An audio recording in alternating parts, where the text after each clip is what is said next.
The Supreme Court of the United States has become a hotly contested political battleground in recent years. The court, which is supposed to be apolitical and impartial, has been increasingly drawn into partisan politics. This trend has been fueled by a number of factors, including the increasing polarization of American politics, the growing importance of social issues, and the appointment of Supreme Court justices who are viewed as being more ideological than their predecessors. On one hand, some argue that the politicization of the Supreme Court is a necessary response to the changing political landscape of the United States.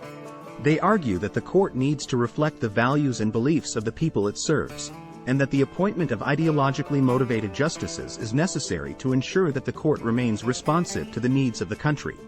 Proponents of this view also point out that the Supreme Court has always been a political institution to some degree.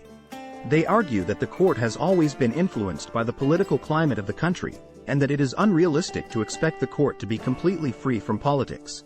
They argue that the current level of politicization is simply a reflection of the times we live in, and that it is necessary to ensure that the court remains relevant and responsive to the needs of the country. On the other hand, there are those who argue that the increasing politicization of the Supreme Court is a dangerous trend that threatens the integrity of the court and undermines the rule of law. They argue that the court is supposed to be an impartial arbiter of the law, and that the appointment of ideologically motivated justices undermines that neutrality.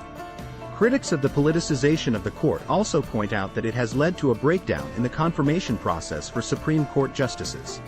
They argue that the appointment of justices has become a highly partisan process, with both parties using the nomination process to score political points and advance their own agendas.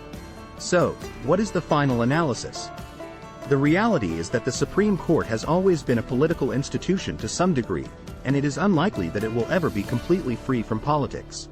However, the increasing level of politicization is a cause for concern, as it undermines the impartiality and integrity of the court. It is important to find a balance between ensuring that the court remains relevant and responsive to the needs of the country, while also ensuring that it maintains its independence and impartiality. This can be achieved through a more rigorous confirmation process that focuses on the qualifications and judicial temperament of nominees, rather than their ideological leanings. In addition, it is important to remember that the Supreme Court is just one branch of government, and that the other branches have an important role to play in shaping the political landscape of the country. Ultimately, it is up to the American people to decide what kind of political climate they want, and how much influence they want the Supreme Court to have in shaping that climate.